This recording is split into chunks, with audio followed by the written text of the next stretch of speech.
Hey, what's up, everybody? What's up? This is Tony Gapastione. I am live right now from Redwood City, California. I'm in the Brave Maker headquarters, and today I'm bringing in my friend, special guest, co-writer, co-creator with some projects I'm working on, my friend, Jeremy Valdez.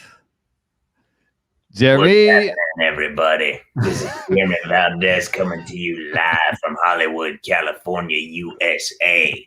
Okay, that's my intro. All right, let's go. We're ready. Jeremy's looking like you're doing some voiceover work over here. I love it. So Jeremy. Actually, I just finished doing a voiceover audition in my little sound booth area. Yes, you did. We're going to talk all about that today. We want to talk. So some of you who are Brave Maker community and filmmaker and friends and audience, you might know Jeremy because he was in the very first film I ever directed called 1440 and Counting. That's how we met in 2014. He was also, check this out, we have 102 podcasts on the Brave Maker show, and he was number 17. So if you want more of the backstory of Jeremy, which we won't have time to go into today, you can go to our podcast, and he's number 17. We basically talk about how we met, but let's just do a quick intro of that for people who haven't heard your backstory. First, give a little bit of how you got into acting, and then we'll talk about how we met and started collaborating. So I want to talk all about the screenwriting and producing process with you today. Oh, well, I moved to Hollywood at the end of 1999 just to act and play music. I was a guitar player in a bunch of different bands, and I landed here, didn't know what to do, and just kind of started doing it. Took acting classes and got an agent, got a manager, and started doing that, and met you a few years ago, well, quite a few years ago now, and I had some story ideas. I wanted to write more, and I pitched you an idea, and you're like, yeah, let's write that together. And that's how we started writing together. It's funny because at the time when we had met, so you were acting and I was directing. We started connecting as friends, felt like we hit it off. Like, oh, this is really cool. I'd come to LA, we'd hang out. We were chatting, kind of mutually trying to encourage each other in our own respective lanes. Like, yeah, go Jeremy, be the actor, You'd say you had auditions and callbacks, you booked some things. It was cool. We were celebrating that kind of stuff. Meanwhile, I'm trying to hustle and make my other films come to life. And then all of a sudden, yeah, you said one day, hey, why don't we write together? And it was interesting when you said that, because I was feeling like I was hitting the ceiling in some other ways with other potential collaborators that weren't working out. But then all of a sudden you said that, and I was like, duh, why wouldn't we do that? Well, this is a natural connection. We had already been established and we had worked together. And I thought, the reminder to me was you just never know who's going to be a collaborator. Sometimes they're just right in your circle already. You don't even realize it. And that's what kind of made me really happy, is that, it was like this surprise gift, and then it took our relationship deeper, and I got to watch your family grow and that kind of thing. And it's just really, really cool and very special, I'll say. So let's chat. Okay. So let's chat about this process of where we are right now. So you and I, we have 2 television shows we've developed together and 1 feature film. And 1 feature, right? Yep. So let's talk about this process we are in right now, where we just were in LA less than a month ago, filming a proof of concept for this TV show that we have now been picked up with a production company that they are trying to shop on our behalf. So let's talk about that whole process. With the production company. Essentially, Tony and I, you and I, I don't know how we're saying this, but you and I wrote these TV script ideas and this film idea together. And I've been in this business for, golly, like almost 20 years. And I've been pitching these scripts to everybody and anybody I know. And we finally got a bite from a really phenomenal production company who is interested in one of our scripts. We signed a shopping deal with them. And they're like, great, we love the idea. Let's, as a sales tool, they said they wanted to finance a teaser trailer, proof of concept. And then they wanted to hire a company to do a lookbook, pitch deck. And that's where we are right now. The teaser trailer's been done, and the pitch deck, we're doing final touches to it. And it's been a really exciting, crazy process. And we've learned a lot about each other and our working relationships and the pluses and minuses and learning experiences that come along with a collaboration. It's much different than when you're doing it all yourself. Mm-hmm. Yeah, so let's talk about that. And if you're watching us live, feel free to pop in a question. We also have one of our Brave Makers who's listening live and can help navigate and put out some quotes and things. But we hope that this can provide sort of a learning experience for people. And we're going to basically put our collaborative relationship out here for you all. Let's chat about, okay, so when you're making something together, we're 50-50 in this whole idea. We're writing together, we're giving each other notes, we're kind of pushing back, like, I don't know if I like that. Mm-hmm. Let's chat a little bit about that. And then I want to like the relational end of how you navigate that. And then we'll talk about like the fact that there's legal stuff like that we have to do to get our ducks in a row. So let's first talk about like, what is something, and this is fun because this is going to be a live debrief of our production day. We've obviously talked about how the production went for the proof of concept, but we didn't do like this official, hey, this is what we learned or what we could have done better. Or remember that one moment when I said this or you said this or that happened. So we're going to do a little bit of that today too. But what's something that you took away from our collaborative relationship that has been like surprising to you or even like difficult and challenging? Well, I will tell you the absolute biggest lesson I've learned and biggest thing I've taken away has been bigger picture. That's it. Bigger picture, man. Look at the bigger picture. You're going to have these little arguments or ego-driven things that come up along the way, and you can become mired down in those. And the biggest thing for me is, because I'm very ego-driven, is and I'm brave enough to admit that, but is to step back, step away from that, and look at the bigger picture. What serves the collaborative process? What serves the project? Not what serves you and your ego, but what best serves the collaborative project piece, whatever you're working on, or your relationship with your collaborator. Mm-hmm. Yeah, when I hear you say that too, I think about how often you hear these kind of horror stories of two people working together and it kind of goes awry and they have conflicts and they just have to divide. Like, not only do they lose their creative project, but they lose their friendship too. And I think that was something I didn't think about that at first. Like, I was like, oh, I like this guy. This is fun. Let's do this. Let's write together. And then I realized, oh, this is challenging at times, because what I love about you is you're very different than me. You have a different outlook on life.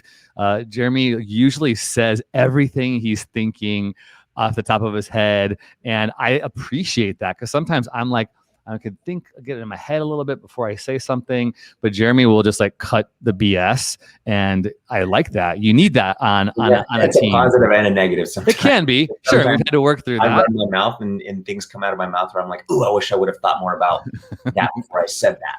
But you know what? But that's what I like about you, because I think in this industry you need a lot of that, because a lot of people can blow smoke up your butt and make you feel and say and think a lot of things that aren't true. So I think what's important is that there's something to consider in how we relate to each other, and that, like, going, I need what Jeremy brings to the table. I need that outspokenness. And I think one thing that's been interesting is for us to go, okay, how do we check in with each other regarding the personal feelings? Like, so, hey, you brought this idea, or I brought that idea. How do we push back in a way that doesn't make it personal? I think what you just said is good for me. Like, let's raise it up at a higher level. What's the best thing for the project? What's our ultimate goal here? Like, our ultimate goal is we want to write in TV and film. We want to have wins. We want to have check marks in the win column, right? And we at this point with this project and with a couple of other projects, we have opportunities. And if our egos get in the way, we can screw those up. Mm-hmm. And that's just that happens all the time. Mm-hmm. I have friends that are writers, producers, directors, actors that have been in relationships, collaborative relationships that went awry, and it ended up burying the projects that they were in. Yeah.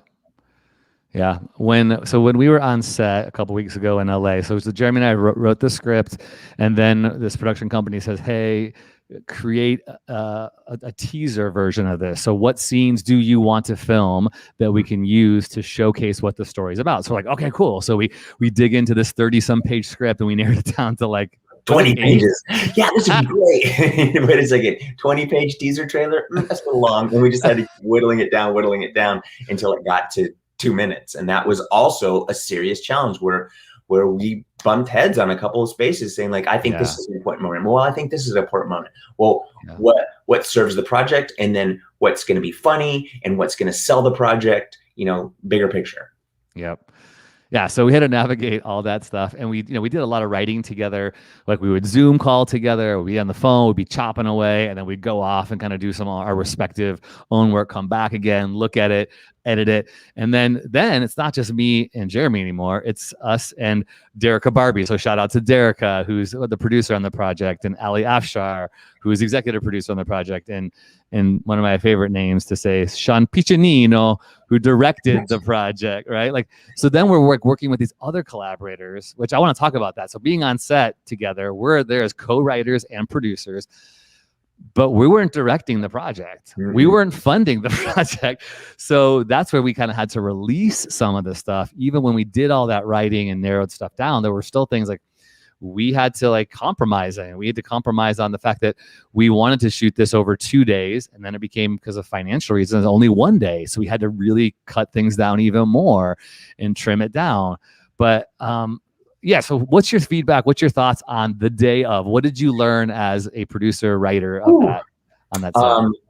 It was very difficult for me. It was very difficult for me from my creative mind as an actor, mm-hmm. As a director, and as a writer, and wanting, because we know the voices of these characters because we've been living with them for so long. So years. They're in our heads. Yeah, years. So they're in our heads, and it caused me some anxiety, but we were able to be collaborative with Sean during that process. He was open to our ideas. I wanted to make sure I respectfully interacted with him and interacted with the actors and didn't go around him or over him, mm-hmm. Instead trying to, like we said, make it a collaborative process. So it was very stressful for me. And not to mention, we were trying to fit a lot of stuff into a very short time period. Yep. But the fact that we had an incredible director, an incredible director of photography, Brad was just really, really great. And our actors are all aces, right? They're all top notch, best of the best. So, that alleviated a lot of stress. And then everybody's willingness to kind of do whatever it took. We were getting drinks for our actors, or we were at one point, I was powdering up one of the actors because his face was shiny, and I had his powder kit, and I was like, "Here you go, dude. Yeah, you look good," you know. But the great thing is when you see the teaser trailer, it's way better than I ever expected, and everybody's passion and everybody's willingness to work with one another really shows. Yeah, so you're all watching right now. You'll see, if you're watching live or on the replay, you're seeing some photos by director Sean Piccinino, and he put a little slideshow together. I totally concur with your challenge of being on set. Like for me, I'm used to being the director, and so at this point, I was like, oh, I'm not calling the shots here. I'm not working with the actors, but I also know what it's like to work with producers. Like shout out to one of my favorite producers, Jessica Musgrave, and know like I need that support. So I felt like you and I both we got to navigate with Sean, and he was super receptive. So shout out to Sean, whose Netflix film A California Christmas was like one of the top Christmas films in December. So one film on Netflix for the month of December. So go check it out if you want a little Christmas in March.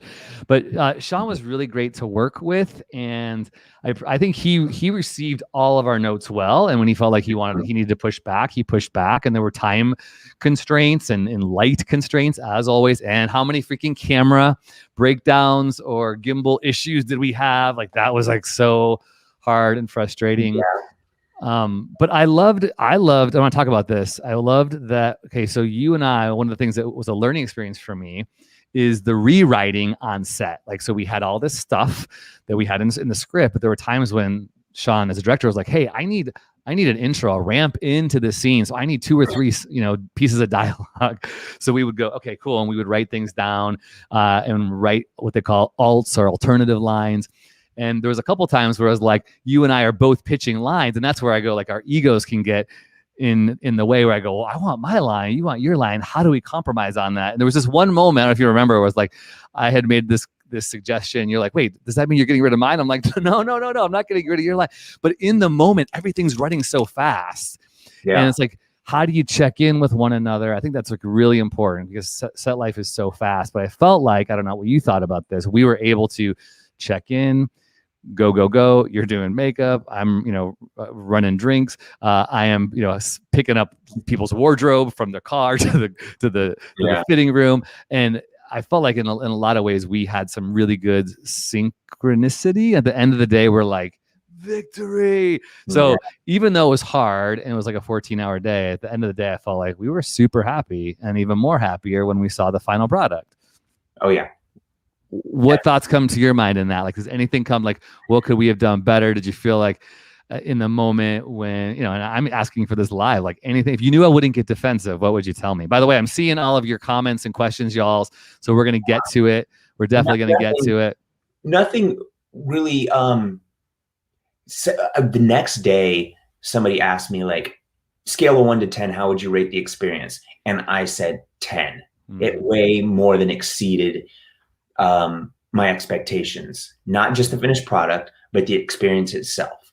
Yeah. Right? Although I was filled with anxiety because there's so much is writing on this, but everybody showed up. And I think the fact that we'd worked together for so many years now, that we know how to converse with one another.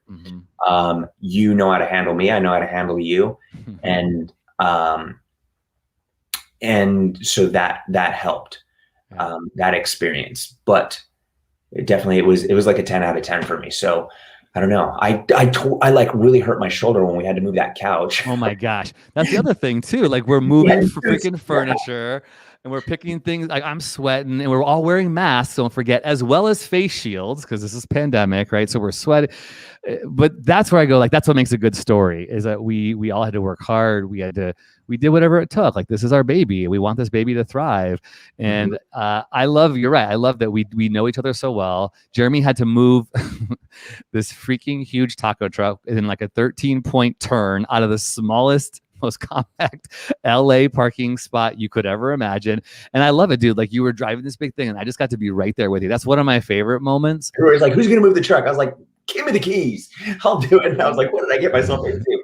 It was just, that was so stressful. Oh my gosh. Okay. People are asking when and where can they see the trailer. Hi, Betty Lou. Hi, Nicole. You want to answer that? So it's a sales tool, and maybe eventually we can share that, but the way it is now, we can't really share that. It's unfortunately, because I want everybody to see it, and it's killing me that I can't like post it or like, like check this out. This is what we're working on. But you just, it's it's the production companies, and we can't let it out for people to see before networks and studios and stuff get to see it. Because then they'll be like, oh, I saw that. Everybody wants to feel like, oh, I'm seeing it first. I'm the first person to see it. So unfortunately, we can't share it. And at this point, we're not even really sharing the name of the show. So we have a lot of like non-disclosure things that are happening, which is fun. There's a little bit of mystery around it. And as this project is getting launched, so our producer, Derica Barbie is working on getting this lookbook and this pitch deck together to be able to send out. We're actually starting our next project to clear up and clean up this other script that's been kind of lingering in the wings, waiting for us to pop that up and start working on this, which is super exciting. But let's take a question. Let me just say this real quick. Go ahead. In things like this, we made sure that we put together the best team possible that we could. And what we ended up with was just excellent people in every position, and people that were very detail oriented. I mean, Derica Barbie, our producer, she's so detail oriented. And we were, the day of, even though it was stressful, we had already been planning to stay for weeks. And so it was kind of, everything was planned out to a T so that no balls got dropped. And I always say, just surround yourself with the absolute best people you can, because, it's a cliche, but you're only as strong as your weakest link. And I didn't think there were any weak links. So. And also kudos to all the actors that you personally had relationships with. All of them is really cool. Favors, to watch how which is, again, welcome to the acting industry, is doing favors for your friends. And thankfully we were able to pay all the actors, which felt like super cool. And I got to highlight one of them is Super Survivor Wu Huang. Shout out to Wu, who Jeremy met on a commercial shoot, and I had just started becoming a fan of Survivor. And so when he told me, I got this guy, I'm going to cast him in this role, he's perfect. I'm like, who is he? He's like, Wu Huang. I'm like, Wu from Survivor?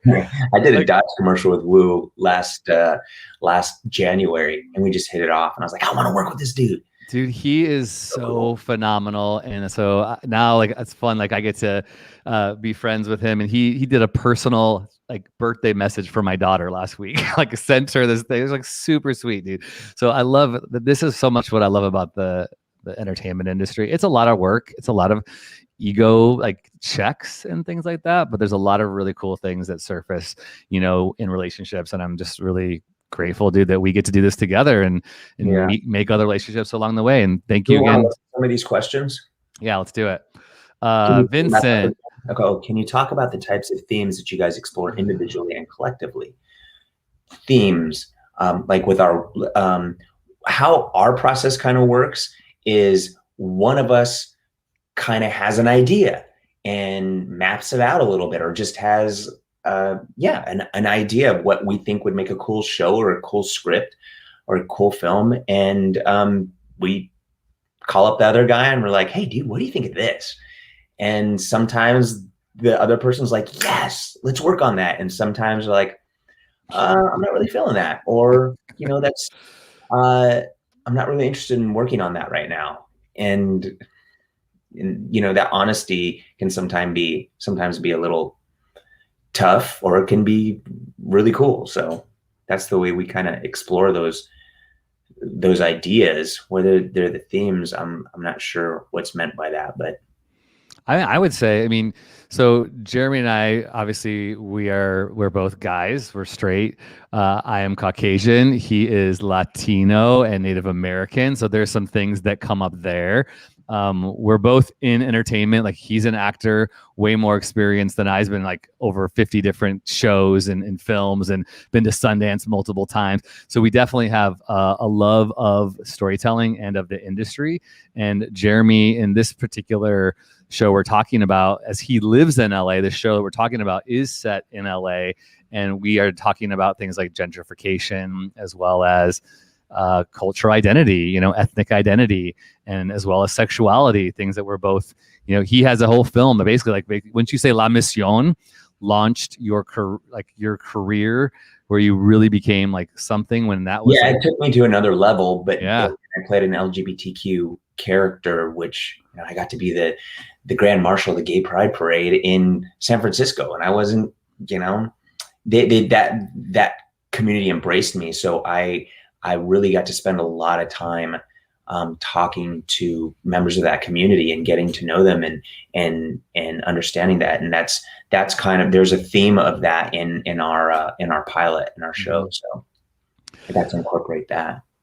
I'd say too, for us, our relationship has been really cool. And this sounds like super industry in LA, but it is spiritual. Like Jeremy and I have a lot of conversations on spirituality. Like we both practice faith in our own unique ways and have sometimes deep conversations about how that impacts us, obviously as humans, but entertainers, as husbands, as parents. And so I like to think that those themes is in our work too.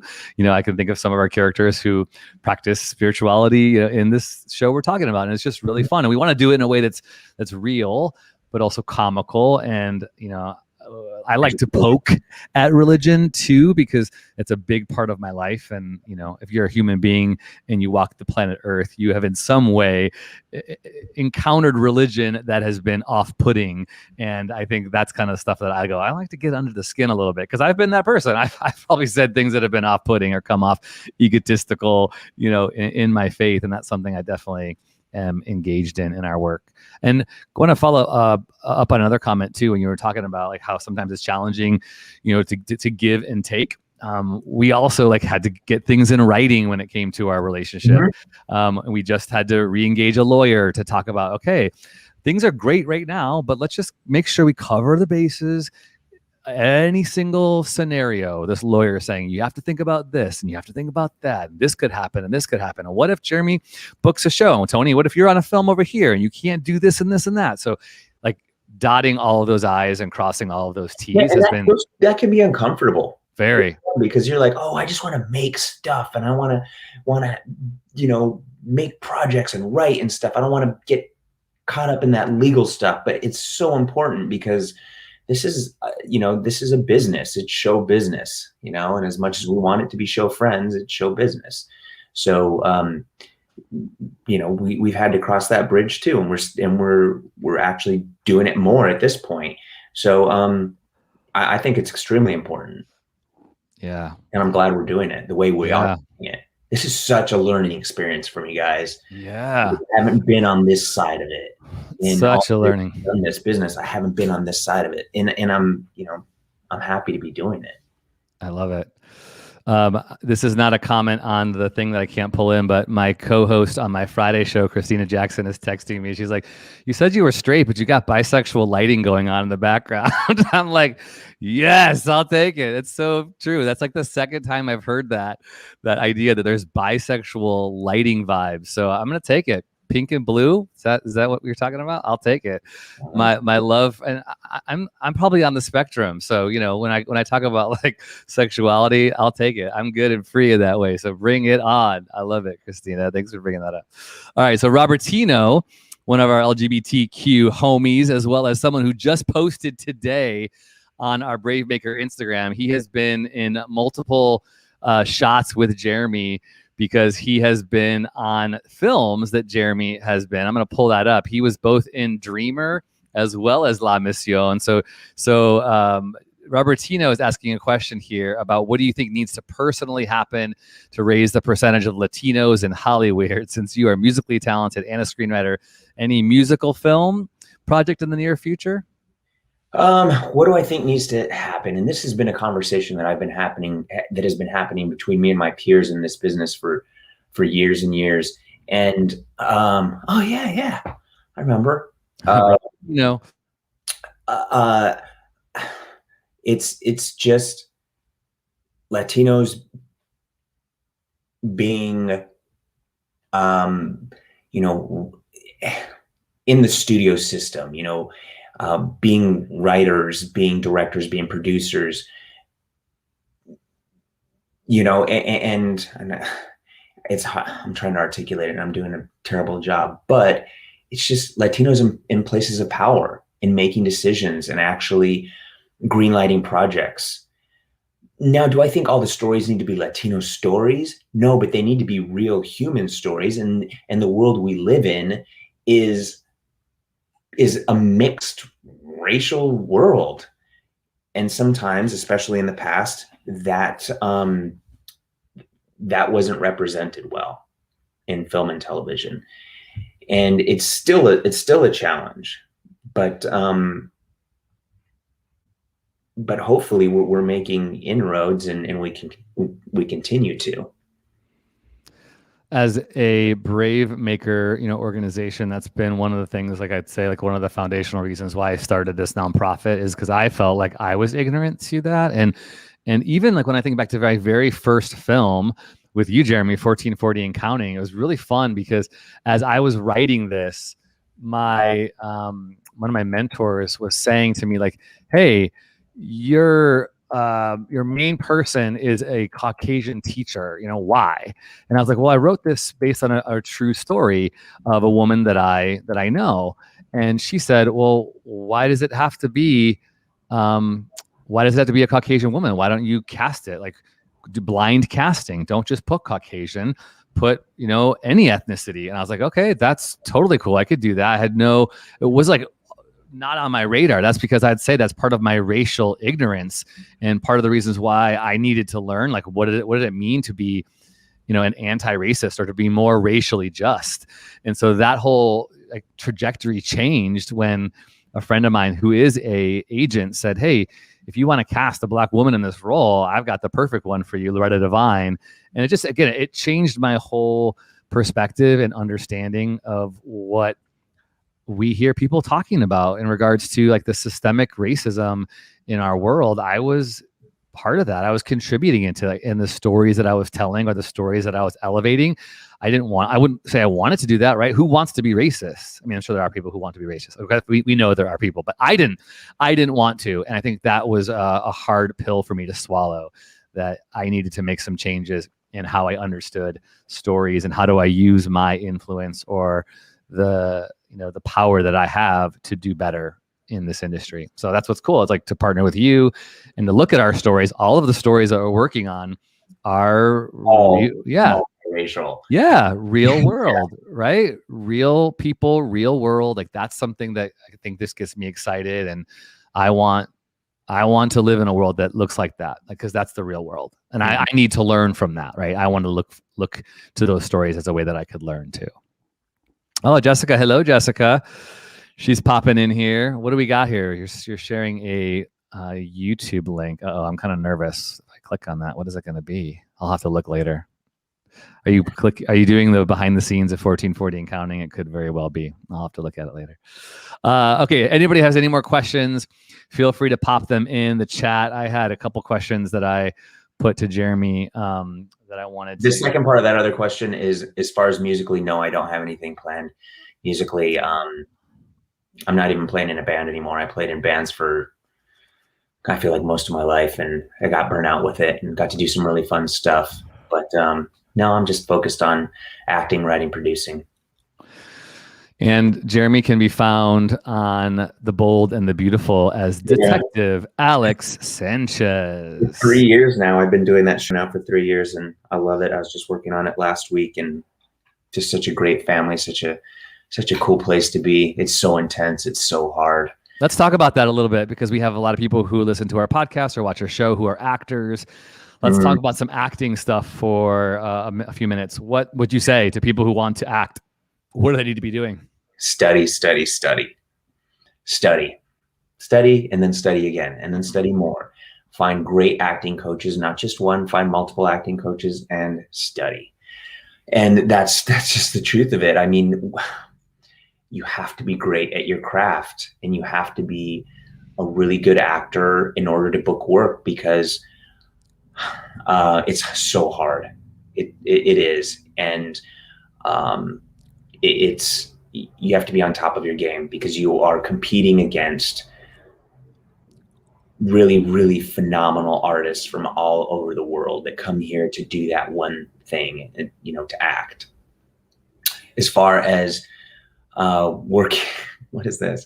As far as working on a daytime show, I found this show, this project, or this experience to be probably one of the most challenging experiences of my career. It's so fast paced. It's so intense. There's so much dialogue. There's so much memorization.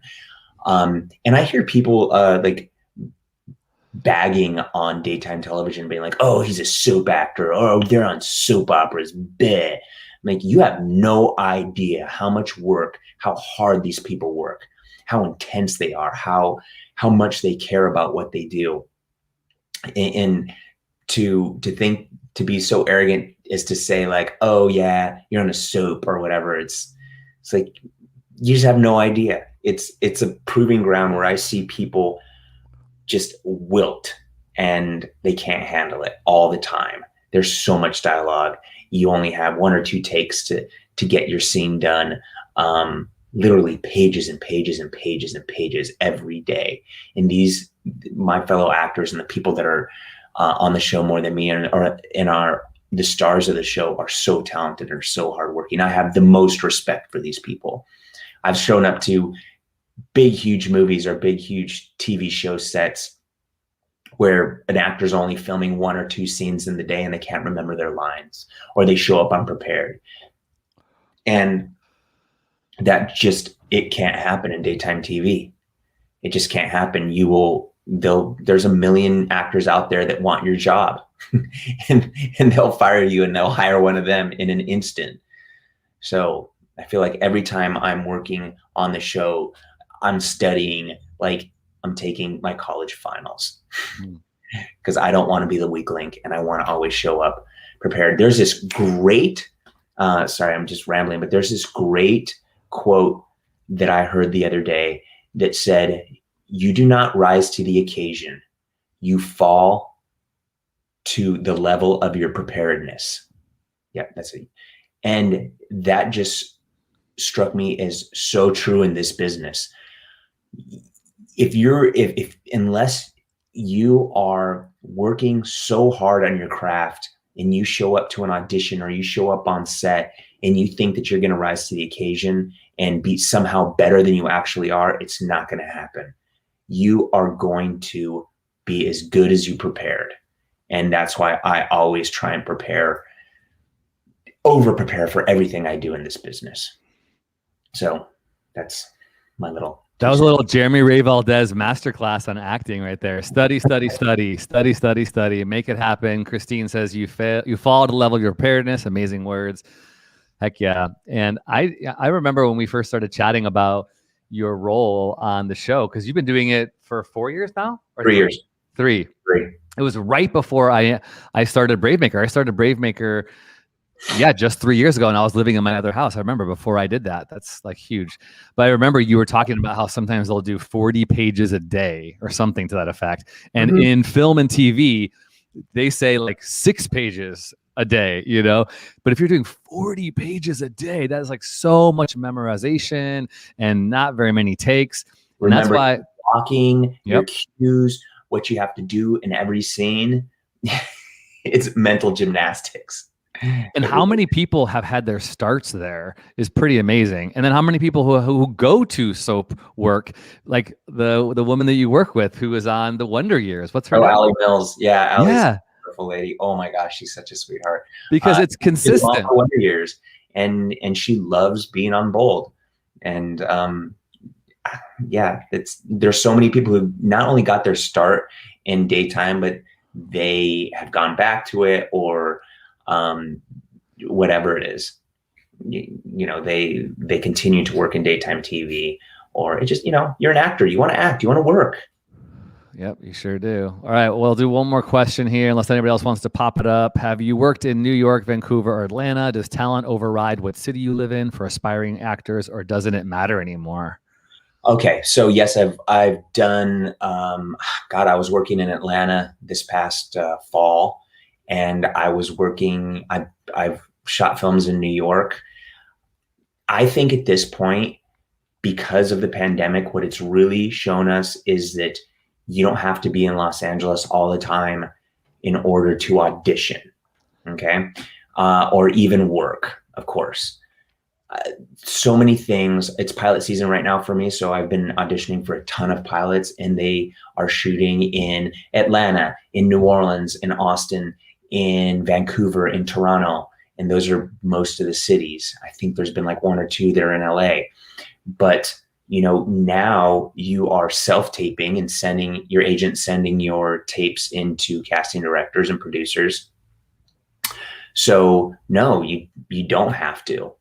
A lot of my friends that are actors are fixing to move out of Los Angeles because it's really expensive here, and people want houses and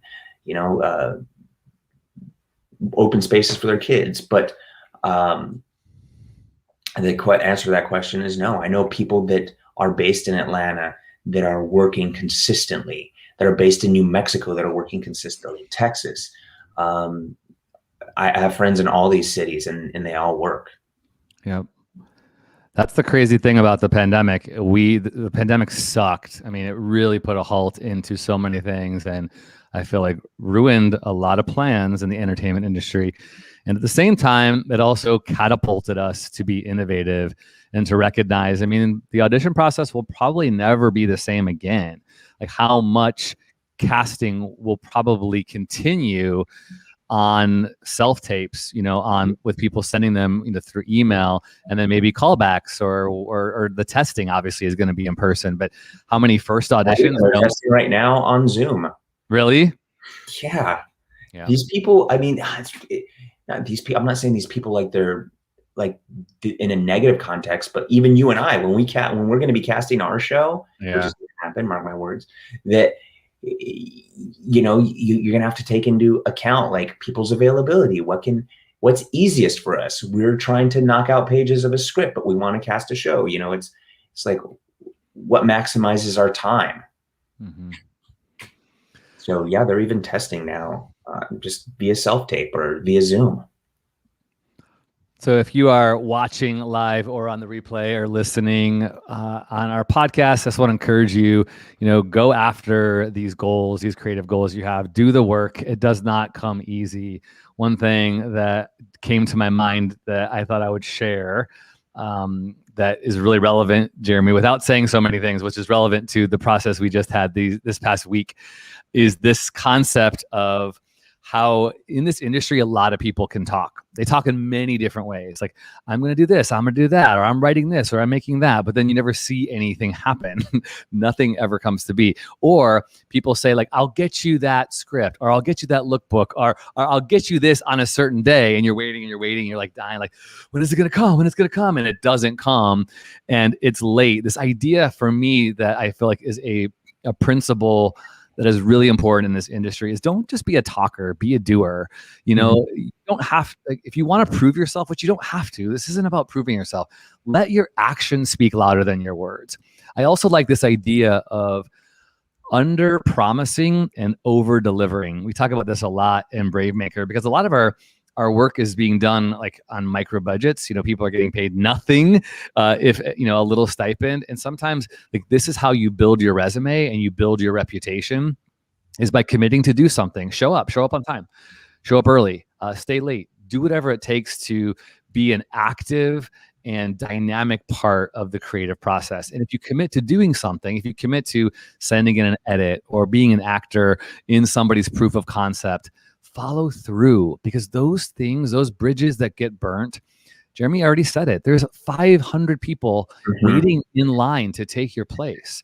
There are people who are give whatever it takes to get this role or get this spot or whatever. And if you're casual about it, you know, if talent doesn't hustle, hustle will overtake talent. Like that's a true. So I think the biggest lesson I've learned in all the years that I've been in this town is that people, regardless of your talent, you can be the best actor in the world, but if you're a jerk, nobody's going to want to work with you. Okay. The biggest lesson I've learned is just be nice to everybody and do the best you can and show up on time and be prepared and be the, you know, just the best person you can be, because those are the people that people want to collaborate with, and those are the people that people want to work with. There have been moments in my career, especially in the beginning of my career, that maybe I wasn't. And if I could go back in time, I was stuck in this mindset where, oh, I'm an actor, I'm serious, and I'm just gonna, I don't need to shake anybody, not shake anybody's hand. I don't need to like interact with people or be kind and friendly. I'm just gonna go to my trailer, work on my lines, work on my scene, work on my character, and that's it. I don't have to have conversations. I don't have to be anybody's friend. And my work was good and I was praised for my work, but there were moments when people were like, well, Jeremy's not the nicest guy, or, you know, he's not the warmest person on set. And it wasn't that I was trying to be mean to people. It was just that I was really into what I was doing and I was trying to be super serious and methody. Well, you know, the truth of the matter is that when you're casting a project or directing a project or whatever it is, writing a project for somebody, people just want to work with fun, nice, hardworking, prepared, on-time people. And I've had that conversations with young actors multiple times. A couple of people have not followed that, and I've seen where it's taken them. And a couple of people have followed that, and I've seen where it's taken them. And it's so important. Just my buddy says, like, don't be a dick, just be cool. and you can quote that, take that to the bank. Yeah, put that one at the bottom of the screen. And that's the biggest lesson I've learned in this industry. That's cool. I wholeheartedly agree with you, man. Like, I want to be a life-giving presence to my team and to you, to the people we're working with. And I think at the same time, what I also hear you saying is there is a fine line, right? Like, as an actor, and I remember working with you, dude, this is so fun. I tell this story a lot when we were working on 1440 and Counting, and working with you and Loretta, how different you were, and how I learned how to learn to direct and navigate through different personalities. And you were asking a lot of questions and backstory. And I thought, oh, I love that. And this is like, yes, this is what I want. I want that relationship with the director. And at the same time, I remember there was a time when you're like, hey, I need some space because I'm getting in the groove. So don't talk to me right now. And I remember thinking like, oh yeah, of course. At the same time, there's this fine line. Like, when you go on set, you don't have to be everybody's friend. It's good to get to know people's names, but at the same time, you have to do a good job. If you're an actor, you need to get in your trailer, and it's okay to do that. Just you do it kindly, right? You do it in a friendly way to say, hey, just so you know, like I got to get into my space. So you're not going to see me at Crafty or at lunch, you know, hobnobbing with everybody because I got a really emotional scene I have to do, you know, up next, and I got to prepare. So I think there's also that, you know, for actors, you can swing to the other side and it's really unhealthy trying to please everybody, trying to be everybody's friend. And then your performance super suffers and it's horrible because it goes back to what you said earlier. It's all about the preparation, you know? I agree with you. I do. But, you know, like I said, just be nice to everybody. Be nice. Yeah. Take your time, get your space, but don't be a dick. Just be nice. Thank people. These people are all working so hard. Oh my God. You know, I've produced other films, but this, you know, this experience just reminded me the other day when we were shooting that, you know, what it's like on the other side of the camera when you're not the actor and people aren't fawning all over you and you're not the center of attention. You know, there's so many hardworking people that are working just as hard as you, but in a different space. That lighting guy that has to move those lights and make sure you look perfect. He or she, lighting guy or girl, them or they, you know, they are working so hard. Person that's lobbing you up, that's capturing the sound. They're working just as hard as you are if you're an actor. Yep. And be respectful of that and remember that. That's awesome. I love that, man. Yeah, I think you make a good point. Like, nobody knows how early we showed up on set that day or how late we stayed, right? So you never know what other people are doing when you're doing your thing on set, how much pain or suffering. There was times when you were putting out fires that I didn't even know about because I'm holding a reflector for something and you're like, something just happened. Don't worry about it. I'll tell you later. Like, that's just like the set life. You're constantly making decisions and solving problems and putting out fires and making sure everything is tightly oiled. And, it's beautiful. It's fun. And I'm with you. I was like riding high on adrenaline, 10 out of 10 afterward. It was like so perfect. No matter what went down, it was all worth it. Well, dude, this has been super fun, man. I don't know if you know this. I think I shared with you before that you and I started a hashtag for us. So if anybody wants to go look at the Val Gap hashtag on Instagram. Over the years. Yeah, you can see. Isn't that funny? Like, one of the very first pictures we took together is the top left with you, me, and Loretta. And you can see one of the other pictures of one of the scripts that we were writing. We went on retreat in Santa Cruz. And then the time I came to visit you in LA, that black and white one, randomly you're holding a Swedish fish. I have no idea why. I don't even remember where that was. My gosh. Been super, super fun. Love you, man. Love doing this with you. And I hope we can do more. And thanks. What? We will. And we'll keep everybody what's happening with this project. That's right. You all who are watching live or on the replay, you can go and follow Jeremy. He is at Jeremy Ray Valdez on Instagram. Go check out our hashtag ValGap. And if you have any questions for us, just DM us or message us on the socials. We are active there and hope that we'll be able to come back soon and share more about what we are doing in the future. If you have some desire actors to change your accent, maybe you want to learn how to have like that Boston accent, you want to like talk about park in the car, we have an accent coach on our show live this Friday. He's in LA. He's an accent coach. His name is Jack Wallace.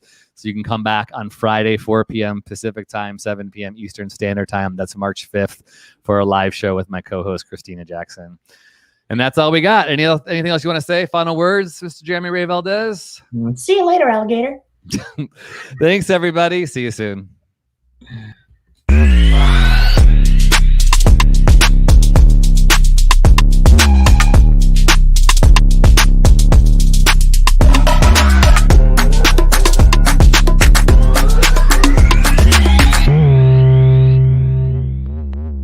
Follow us on